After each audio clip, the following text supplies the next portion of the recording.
Good afternoon. I'm Charles Wilson from the Office of the Provost, and it is my pleasure to stand in for the Provost today, who has a conflict, and open up today's Provost conversation on teaching and learning. We have the distinct pleasure of having two faculty from the marketing department in the Strome College of Business, and their topic, as we see on the screen, is engaging students with experiential learning projects. Our two faculty are Michelle Carpenter, who's a lecturer of marketing and teaches students the value of marketing, public relations, and social media. She serves as the chief departmental advisor for the marketing division, and she's the chapter advisor of the American Marketing Association Club. Joining her is colleague Dr. Liu-Thompkins, professor and chair of marketing and the director of the Customer Analytics and Strategy Collaboratory within the Strome College of Business. She is an expert on digital marketing and customer loyalty, and she specializes in turning customer data into actionable marketing strategies. So without further ado, join me in welcoming Dr. Liu-Thompkins and Professor Carpenter. Thank you, Charles. Thank you very much for your kind introduction. Yuping and I are both really excited to be here today. Yuping approached me about doing this several months ago, and I said, sure, let's give it a try. I have to say that she has really propelled this idea of project-based learning 3 years ago when she took over the department chair position. I've always been very passionate about project-based learning, but I've never had lots of opportunity to do it until she took over the department chair position. So we're going to share some of the things that we've been doing in the department over the last 3 years, but particularly over the last 2 years. So you can think of it as experiential learning or project-based learning, however you want to think of it. And I'm going to tell you about the first project that kind of really kicked it off. So the first project that kicked it off was with Radical Skincare. This was a project that came to us from the dean of the business school. He personally knew the two founders, Liz and Rachel Edlich. You can see they're pictured right here. They were ODU alums, so they were perfect for our first project-based learning project. And you can see these are some of the products that they have. So they're very much into skincare. This is something they were very passionate about because Rachel, after childbirth, had some skincare issues, and Liz was worried about aging. So they developed this great product of skincare. And then from there, they approached us because they were very interested in promoting their Get Radical book.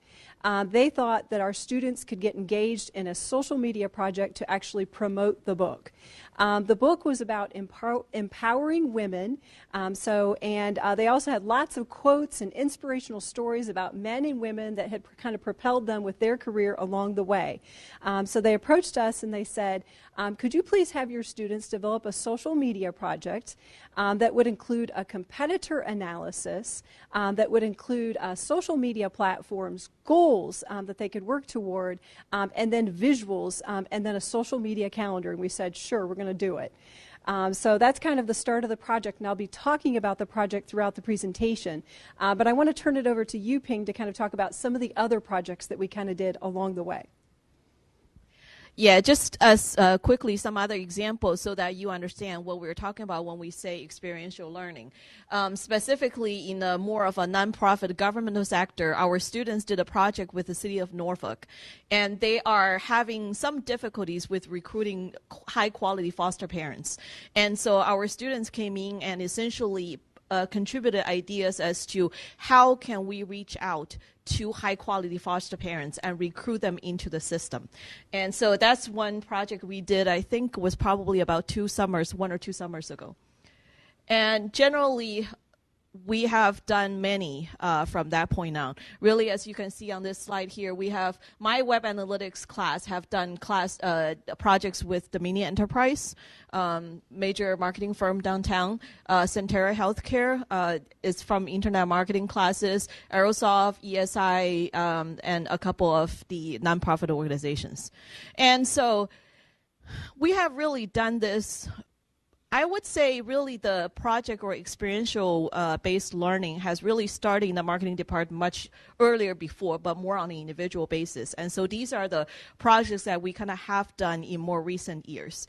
And as you engage in these kind of efforts, I think one of the key things to really think about whether you're going to be really effective or not is how you actually pick your partners. As you can see on this slide here, that we actually have very diverse set of organizations, from small business to big business, from nonprofit organizations for-profit businesses. But I think the criteria is not necessarily how they are demographically speaking, how they are as an organization, but I think it's more of the attitude they actually have towards working with you. So just very quickly here, I think there are 3 things that you should really consider when you pick an organization to work with. One of the first thing is that they are willing to fully engage. What we're looking for here is not necessarily an organization who says, I have a problem, go solve my problem, don't bother me. Right? And that's not going to really work. Not only is it not going to be helpful for the students to be able to complete the requirements for the project, but also on top of that, it demotivates the students as well. Think about it. If the organization is not interested in getting involved, why should I get involved? Right? So I think when we first really look at someone who's approaching us about a project, we are typically really looking for somebody who really wants to get engaged and not somebody who just wants free labor, free ideas. And then on top of that is also people needs to be responsive. And that typically you can get a pretty good indication when you're initially being in touch with them, right? You are shooting questions back and forth. And so then how quickly do they respond? Are they generally responsive? And I think that's a really critical criteria as well, because you only have a semester to really work on things, and typically much shorter period of time devoted to the project. You need people to be able to respond very quickly. So we kind of filter on that somewhat as well. And then finally, ideally, the third criteria, I would say a little bit, we don't do that all the time, is their capacity to implement the ideas. Because most of the time, the students are coming up with ideas, right? At least in marketing projects, that they are coming up with a marketing plan, suggesting advertising campaign ideas. Do they have the capacity to be able to implement it? And so ideally, you wanted to make the best impact you can, and I think that capacity to implement would also be helpful. So I'm going to turn it over to Michelle again, and she's going to talk a little bit more about logistically managing these kind of experiential learning projects. And I'll be relating it to my experience with the Radical Skincare project that I took on in fall of 2015. So this information is not all that far back. But the first tip that I had for anybody that's really considering doing this type of work is start the conversation early. I've noted 2 to 3 months early, just because it's just like any other course. You have to properly prepare, you have to prep it, and in some ways it's a lot harder than a normal course because there's other dynamics that you can't control. So I was going to say, particularly the month prior, I had lots of conversations with the folks at Radical Skincare. I had multiple conversations with the founders just trying to find out what is it that you're really looking for, what is it that you want the students to do. And then from there, they kind of talk to their staff as well. That's really super important. I talked to their product and their education chair, so really trying to get ideas about the types of products that they had, because we had to understand that in order to promote the book. Also talking to their social media team. They were very willing to provide me all the emails, all the phone numbers, and if they're not local, you can still do the project. This company was based in California. I never actually met them. We did lots of Skype sessions, so it's definitely possible. Don't be intimidated and think that the project has to be local. It really doesn't have to be local. So that's the first thing I would say. The second thing that I would say is start getting lots of information from them.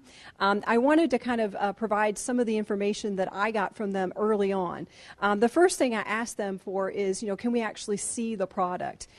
So they actually mailed samples of the product to the class. It was there for the first class. We pulled out all the products. They actually got to try the products and see the differences in the different products. They sent us their electronic copies of their logo, headshots of the founders, educational product sheets. So I asked for everything that I could think of. I also, because I knew we were creating a social media calendar, I had them send me the social media calendar for the summer, so I could see what it was that they were doing on their social media calendar, or their social media channels currently. So we looked at what they had done in June, what they had done in July, July, and then later what they had done in August as well. And that was really, really helpful. So I would say get as much information as you can from the company up front. So that's the second thing that I would say. And then the third thing that I would say, start scoping the project. So give them an idea of here's what it is that we're thinking about doing. Is this what it was that you wanted us to do? And you can see this was kind of my general idea for what the project was going to be. They kept talking about their competitors as the summer wore on. So I was like, would you like a mini competitor analysis? And they said, oh, yes, that would be very nice. So that's why you got to have those multiple conversations. So I had them provide me what they thought were their top 16 competitors.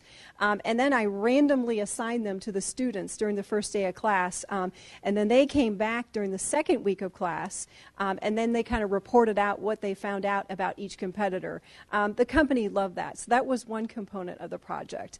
And I would also say multiple deadlines. And I'll talk a little bit more about this, but I first said, give me your idea concept. I thought that was important. And then the next stage, kind of show me a rough draft of your presentation. And then from there, show me your actual presentation.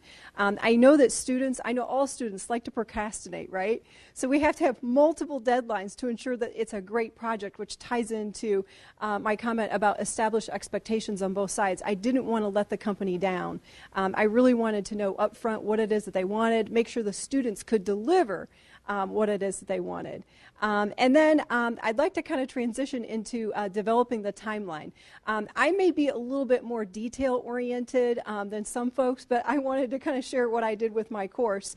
I didn't have the benefit of having the whole semester. Because this was divided between two projects. So there was one project that ran the first half of the semester, and then my project ran the second half of the semester. So we had 7 weeks. So I knew we had to move, right, because we were going to have to deliver a quality product in 7 weeks. So this is the timeline that I came up with.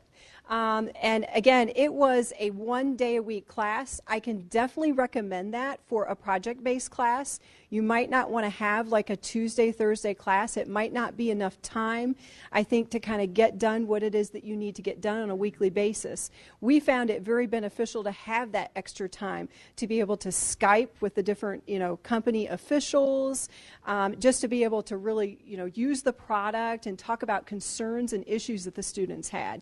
And then to meet individually with them. But I'm going to kind of go through my timeline just a little bit. So the first week, what we did in that 2 hour and 40 minutes is we discussed the company first, so they learned a lot about the company. We identified who the competitors were, and then we randomly assigned them to the students. We determined teams. Actually, we didn't have to do a lot with that because they all decided they wanted to stay in the same teams from the previous project that they'd been working on, so that made it easier. Then they got to meet the founders via Skype. That ended up being about like a 30 to 40-minute conversation with just the founders. And then from there, they met the education and product person, and that ended up being like another 45 minutes going through all the products. So you can see why it's important to have a long format class, in some cases, to pull this off. The second week, the students came back. They had to share their research on what they had learned about their competitors. So their first assignment was give me a 2 to 3 page paper on your competition and then be ready to talk about it in class. We then bound all that together and then we sent it back to the founders. They loved it. So that was the second week. The third week was a Skype session with the social media team. This was really meant to kind of find out about what it was that they're doing on social media. So we tried to find out what they're currently doing, what they thought they could be doing more, and then we started thinking about, because they had to read the book too, advanced copies of the book, how could they use social media to promote the book? So that's what the third week was. And then they had to brainstorm ideas for the campaign as well. Week 4 was the idea concept for the book launch. So I met individually with the teams in secret because it was a competition. And we wanted them to kind of share what their idea was, what types of social media platforms they thought they would use, a creative that they might, maybe an idea or a drawing of a creative. It didn't have to really be down, drilled in so much. So those were individual team appointments. Week 5 was the mini presentation, or kind of the rough draft of the presentation. So they did that privately with me. That way they could, not be so nervous about it. So there they were to show me some of their creatives, and I provided individual feedback a week later. And the company provided some more in-depth feedback from there. And then finally, we did the final presentation with the company. The department chair, Yuping, was in on that, and we had some other folks as well. We had outside business people. So it really kind of elevated the level of the class, I think, because there were all those outside folks that were present. And so from there, I did kind of want to show or talk a little bit about structure and expectations. I have to admit that some of the students admitted up front to me that they were a little nervous by all the information that I threw at them in the beginning. But in the end, they said that they liked the fact that I had all that upfront information, that I spelled out week by week what was expected of them. They said that that actually made it easier for them because they were juggling a job maybe, an internship, multiple classes that might have other projects as well, so they could kind of figure out, here's what I've got to do for this class. I had a lot of go-getters in the class. So I think that was very helpful. They were already supercharged about the class anyway, but it really did help to have the structure. So I would say structure is definitely a must if you're going to do something like this. They don't want to find out about it a week before. They want to know what is going to happen from week to week. What else do I want to talk about? The one-on-one meetings with the teams, I think these were really, really beneficial. I can highly recommend having one-on-one meetings with the teams. I set aside about 20-minute sessions with the teams, particularly during the latter half of the course. So that was very important in weeks 4 and 5. And I gave an example. This was the winning team. I actually went back into Blackboard and pulled some of the comments that I said to the team. So this was their idea concept. So I kind of told them what I liked about their initial ideas and maybe some things that they could improve upon. There was one aspect of their goals. We didn't think they were SMART-based enough. So they were going to go back and rework their goals. But they had a great theme. And they had some great tactics, and they had a great idea for their creative. So I praised them on that, but then I noted some things that they could improve on. They said they really appreciated that. And then the next week, when they came back for their mini presentation, here's where they kind of, what I did is I shared to the Radical team, I shared what I liked about each team. And you can see this is the comments for that particular one. So I shared what I liked about it. And then they came back, the Radical team, I asked them if they would also share their comments. So they shared their comments. And then the team, because we had a Thanksgiving break, so then the team had like a week to kind of think about my comments, think about the Radical team comments. They were very aggressive. They pushed the students to do more. The students were a little put off by that at first, but then I had to, be the mentor and the coach and tell them it's okay. They really like your work, but they want more. So see what you can do. So you've got to be a cheerleader, I think, if you're going to do a project-based course like this. It's really, really important, I think. So I want to talk about that. And then the other part that I was going to note is make it competitive. Our students love competitions, and they kind of proved it, through this course and some of the other ones that we've had. It doesn't necessarily have to be monetary. What I can say here is it could be just the bragging rights of being the first place team, or in this case, the runner-up, because we did award a runner-up as well. Because there were only 4 teams, I think that made it super competitive, right? Because you had a really good chance of winning. We had a cash prize associated with it, so there was high energy throughout the semester. Everybody wanted to win that cash prize. I can tell you that. Okay, I guess you're on to yours. I'm sorry. All right. So, of course, cash prize is really nice. But in the meantime, I think there are also other ways potentially to go around and try to engage students more. Because, we are talking about engaging students through these projects, right? One positive thing I would say is that when you do have a project like this in your class, generally speaking, students already become more energized. because they know that they are not just studying book knowledge, they are actually studying, putting what they learned into something in practice and actually make an impact on a real organization. I think that in itself already makes a difference, but then at the same time, there are also other things that you can potentially do, and I'm going to talk about a couple of different things that we have done across different classes to create more of a, what we call immersive experience in it. One element I think is important when you're really kicking off the project at the beginning to involve the partner in it. Right, so typically the way we start in the process in most classes is that if we have a real business working with us, we start introducing the project by having that partner come into the classroom and talk to us about the organization, talk to us about why they're having this problem, and also talk about what their expected outcome is from participating in this project. Right, so I think that kind of energized the students and also make the students really see kind of real face-to-face or through Skype, I guess, what kind of challenges are really present here. And that tend to really motivate the students in participating better. And on top of that, I would also say what matters is also the hands-on experience. I'll give you a couple examples of what I mean by hands-on experience. It may not necessarily be touching the product per se.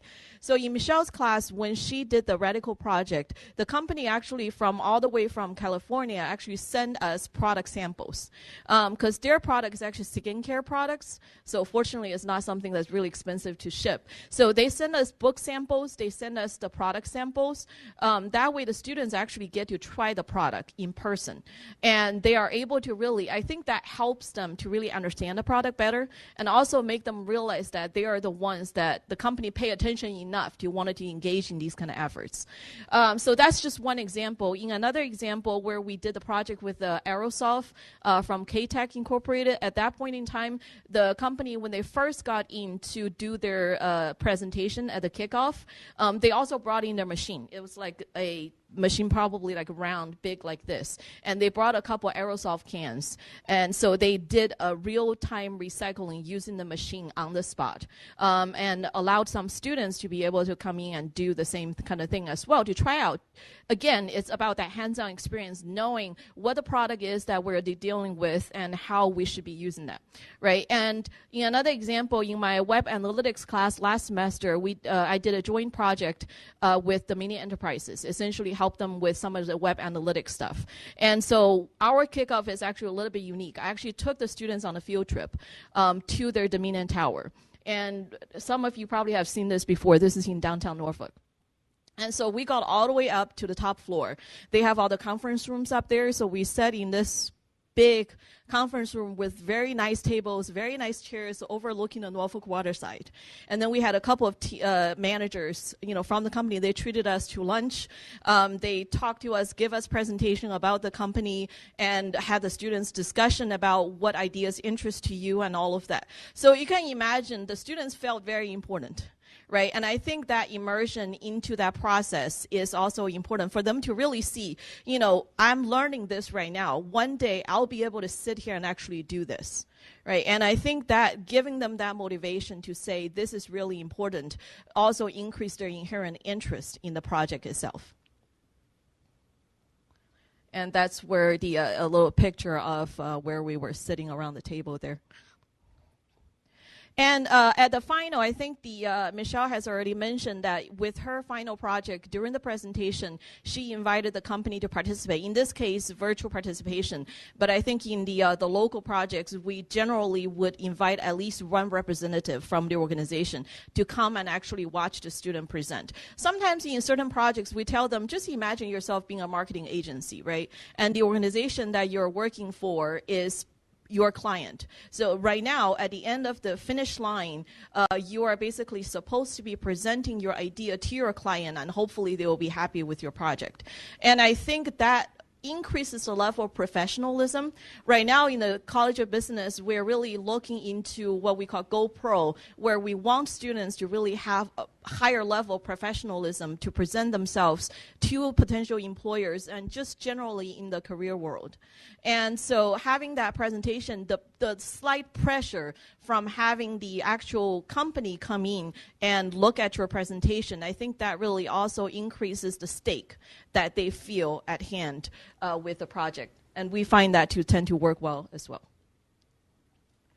And then finally, I mentioned earlier is that they really need to be willing to fully engage. And I think the partner, a lot of them, like I said earlier, some of them really think they're coming in to do a project just to get free ideas. They don't really realize the labor that goes into actually making it happen. And I think that's one expectation that you need to make to the organization, to say they need to be present throughout. So if the student teams have questions and stuff, they need to be available to answer the question. And in Michelle's case, when she sent the initial deliverables to the company, they need to be willing to look through that and give timely feedback. And so I think that's one of the key thing for, if you want students to be engaged, you need your partner to be engaged. If they're not engaged, the students' engagement level will not quite be as much. And so the two things basically kind of drive each other. And let me step back into the bigger picture a little bit and just basically say at a departmental level, some of the things that we're actually doing in order to foster this more of a culture of experiential learning. And when you are looking at the timeline for Michelle's project, you were probably thinking to yourself, there's no way I can do that in my class because there's so much stuff involved in it. And fortunately, what she was actually doing is a project-only class. And so essentially, what the Radical Project, that's part of this Practical Marketing Solutions class that I show on the slide here. This is a relatively new course that we created. The concept is students will be coming into the classroom. It's purely project-based.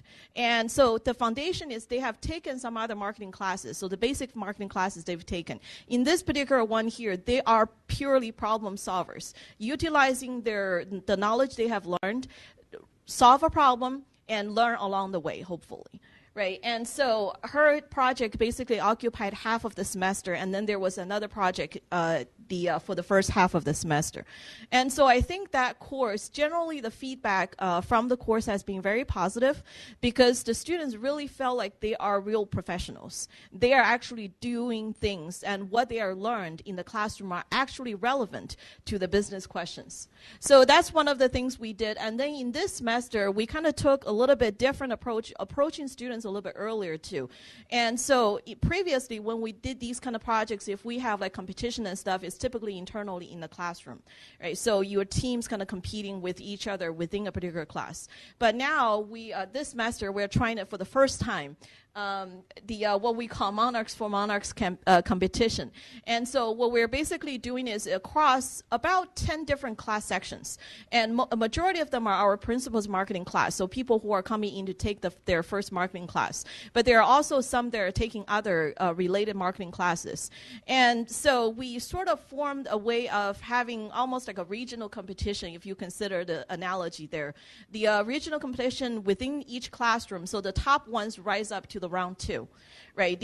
And then from the round 2, we pick maybe the 2 finalists, and then at the final round, they present to professional judges. We are talking about C-level executives from companies to be able to judge whether your marketing plan is really good. And the reason we call this Monarchs for Monarchs is because our students, of course, are monarchs, but also the businesses that we're actually using are all student-found companies. So these are companies that are either created by either a current ODU student or alumni, or run by a current or previous ODU student.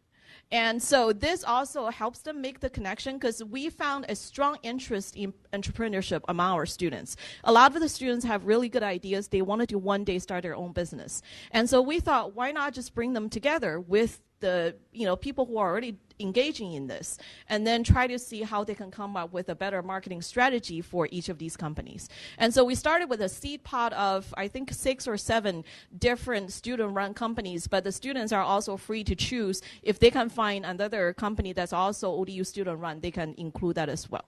So that's a competition that's actually ongoing right now. Our final event right now is scheduled for April 19th, where they'll really compete head-to-head for each award category and do a big award ceremony afterwards. And then the third element, I think as a faculty, you probably will be thinking, this is a lot of work. And I'm not going to lie to you, it is a lot of work. I think when you're thinking about running projects in your class, you can do it another alternative way, right? You don't necessarily have to do it with a real business. You could also say, just choose the company that you wanted to work on and then just do the plan, right? That's always a model. And on you as an instructor, you probably would have much less work involved in terms of interacting with the company, doing all the preparation and stuff. But I have found that it's much more work involving a real business, that you actually involve the business into the class, but at the same time, it's also a very rewarding experience. But rewarding is just a personal feeling, right? You still have tenure and promotion to think about. And so I think from a departmental level, or maybe from a college level, and now I would say that from a strategic planning perspective, from the university level, there needs to be recognition for these kind of efforts, right? So what you're doing here, not only you're engaging students in experiential learning, but on top of all that, you're also engaging the community. And you are helping the community achieve something they have not been able to done before, whether that's a small business, a nonprofit organization, or even a for-profit business. And so I think that there needs to be a clear message sent out, and I hope, being a department chair, send clear enough of a message, to my faculty who engage in this kind of projects, that it's encouraged and we appreciate it. And so in their annual evaluation letter, for example, if a faculty involved in any of these kind of projects, I specifically put in there to say, this is a really important activity, and the faculty devoted a lot of time and effort into it. And I think that makes a difference on faculty's willingness, and also remove some of that barrier in terms of the competition for, faculty's very limited time. And we are going to leave you here with a little bit of final snippets from the student reaction to such things. Michelle actually did a little research project through her Radical Projects class, and just generally asking students about feedbacks on how they feel about these kind of classes and stuff. And you can see that generally the response is very positive, and they really like having that team learning experience and being able to learn and solve problems along the way. I love this first quote up here, because one of the teams in particular kind of struggled with the first project. They had some trouble working together. They didn't do as well on the first part of the project, but they came into my class and they said, we're going to do better. And I was just so encouraged by that. So they came in, they worked really hard, and they actually placed second. They were so excited, and you can see this was their reaction. The fact that this class helped them to grow on both a personal and a professional level. So I was really encouraged to kind of see some of these comments from the students, and a lot of them talked about the group work as well, that they really enjoyed the group work, getting to know their peers, because they said it was going to prepare them for the business world, so that was very encouraging. And then this last comment, I like this one as well. We found out what it was like to build a marketing campaign and a strategy, working closely with a team to develop ideas that are critically reviewed by companies. They really liked the idea that companies were out there. They were really critically reviewing it, and they were really giving them their best feedback on it, and that the company was really going to use it, because Radical said that they would be using it. So I think that made it even more special for the students, that they knew they were doing it for a reason, that it was actually going to be put out there. And some of them saw some of their ideas after the class was over. They saw some of their ideas incorporated into the social media campaign, which I thought was really just amazing. That's really all we've prepared. Since this is supposed to be a conversation, let's have a conversation. Any questions, any comments on what we said here? One thing I do need to say is that we have audiences actually from remotely watching on I guess, their computer. And so before you ask a question, please raise your hand so Allison can bring the mic to you. But do remember that this mic actually doesn't work for this classroom. I'm holding it over here so that remote sites can hear. So if you don't hear your voice coming through it, don't slap on it, because you realize the consequence for the remote audience. Okay? I have a question. Yes. It's not really a question, I suppose. I'm thinking how good this is for the students to have the experience of being out in the community. But it's really nice for the community to see ODU students and the caliber of ODU students. It strengthens the university's community engagement as well. Yeah, definitely. I mean, we share these efforts on our social media channels, and also when our dean goes out there and talking to the business community, asking for donation or asking for collaboration and things. These are the types of things he loves to talk about. Perfect. Because it really brings the ODU really name out to the community. With faces. Yeah. With faces, which exactly. is great. Yeah. Questions? Oh, of course you're as far as you could be.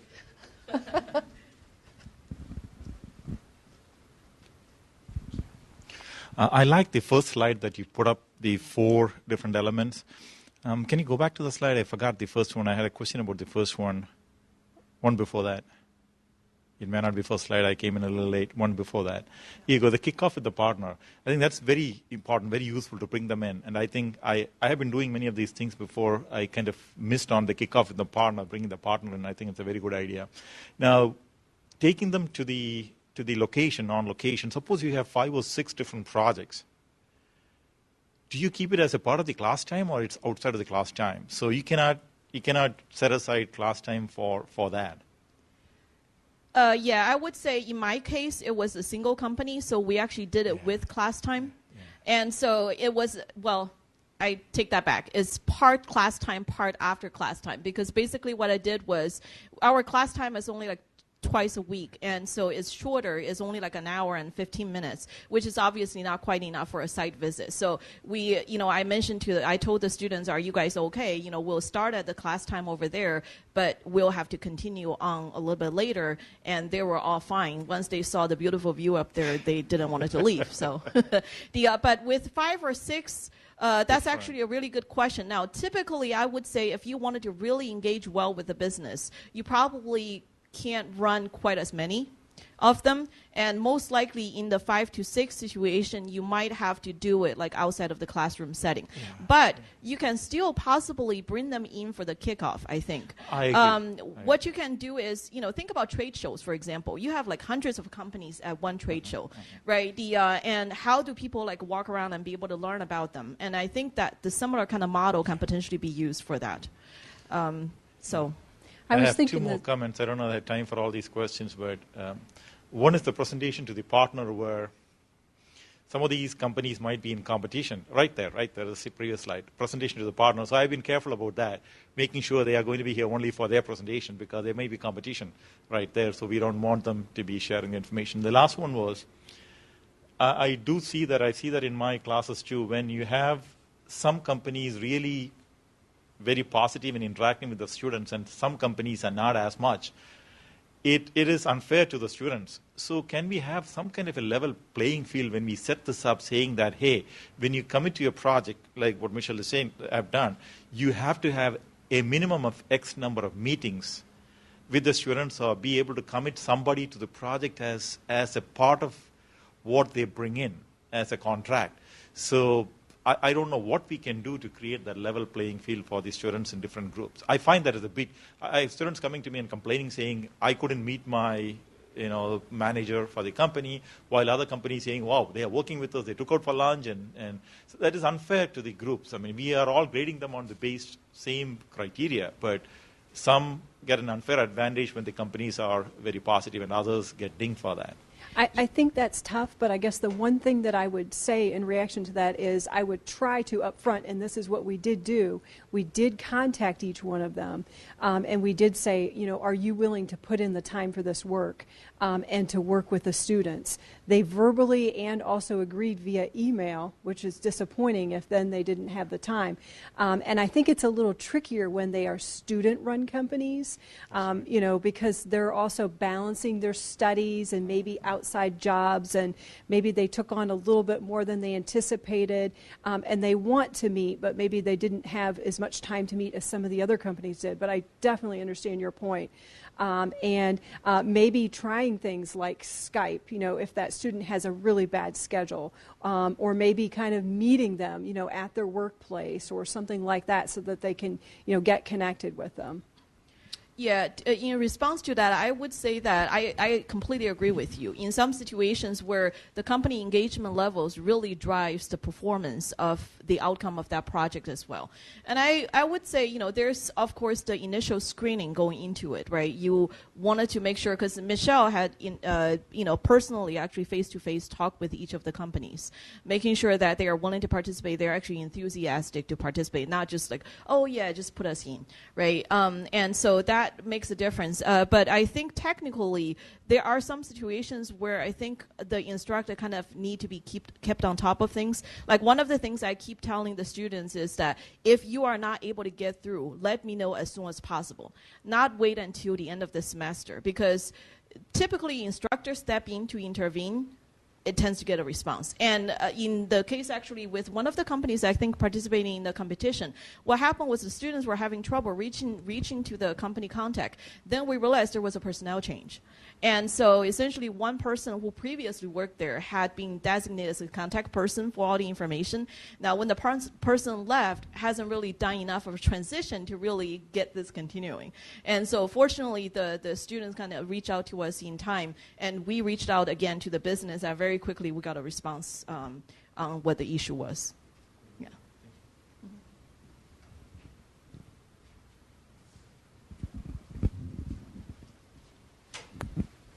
I don't really have a question, but I think a testimonial that reinforces what you're saying, in that my daughter, she's a comm major here, senior, and last summer she did an internship. It wasn't a project, but the same effect was that she got to work with a small business, and they had a marketing campaign, so she participated with the company actually employed a vendor to come in and help them with a marketing campaign.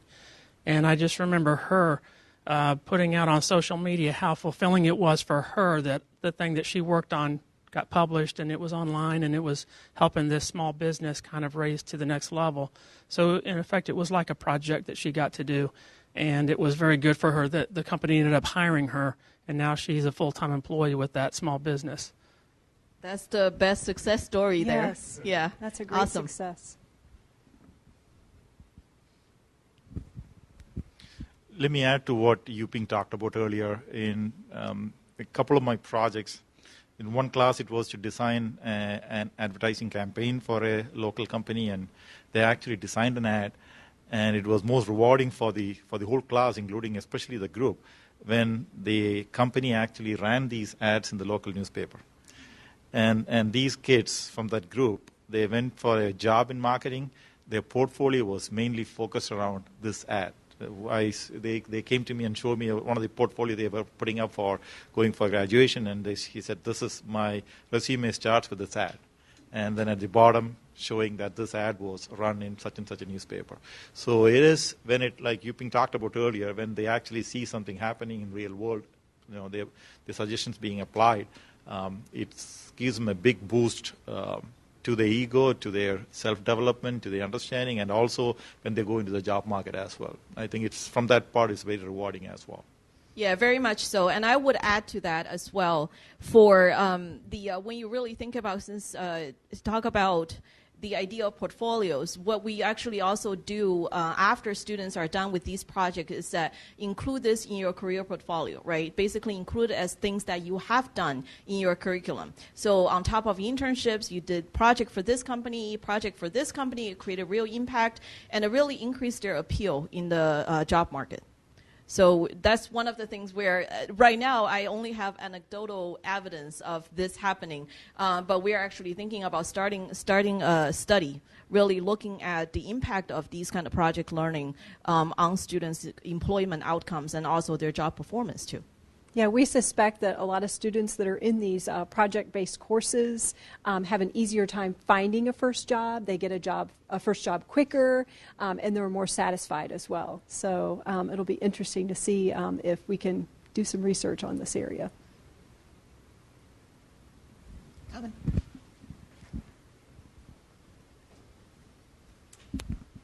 Prior to having the students make the presentations to the company folks, did you have them practice, so that you knew it was going to be good? Because we had a sport marketing class that worked with the new Virginia Beach Arena project, and the instructor didn't do a practice run. And when they got up there, and I was thinking to myself, I was watching, it's like, it's a little too long. We need to get this a little bit more succinct. So Yes. I was just wondering if you planned and did that with your Yes, students. absolutely. When you saw that where they had their practice presentation, I think I called it the mini presentation, I actually sat like where the audience would sit.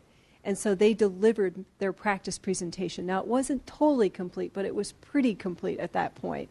And so I coached them on time, and that's when I provided my feedback. Now, Radical never saw that mini presentation because I didn't want the pressure on them. So I just kind of reported what I saw, and then we sent on the PowerPoint to Radical, and then Radical provided the comments from there. So it really was a practice presentation. I highly recommend that. Yeah, I would say that if time allows, that's definitely the ideal way where you can have them practice, even if they just like record, a presentation so that you don't take up the class time, and then the instructor can look at it. And the worst case scenario, I think you can always ask the students send in the PowerPoint slides at first. And so you can at least look through if in the case of it's being way too long, right? You can tell them like cut half of the slides off, right? So I think that can be potentially be helpful as well. And I wanted to go back to reiterate a point that Michelle made earlier. It's really important when you're doing these kind of projects to have intermediary deliverables. If you don't hold them accountable during the semester, what will happen is that everybody wait until the last 2 weeks of the semester, they work on it. Right, and that would be a disaster, exactly. And so you do want to really hold them accountable and let them know there are times that they also need to already deliver something that keeps them on a time clock. It might feel restrictive at first, but in the end, they'll appreciate that you actually did that. Following up on what Yuping just said, I have a deliverable in all my projects. I call it an interim presentation, and I put points on it. And I tell them X number of things, but typically I do it in such a way that the points are, large enough that they take notice and take it seriously, but I give them a lot of feedback based on that. And I tell them very often it's only 50 points out of 1,000, so it's only 5% points. But at that point, I give them I probably have 1 page or close to a page comments on it, and I ask a few questions by email them all the questions, all the things they can make better for the last presentation. And that is, in a way, kind of a practice presentation. But even before that, if I have company people coming to the class, I've had them come to my class before, I ask them to send me the PowerPoint slides, I go over it and give them comments on. If, like you said, if something totally things that I wouldn't want to see up on the slides when the company rep is up there, I will make sure they are aware of it before it happens.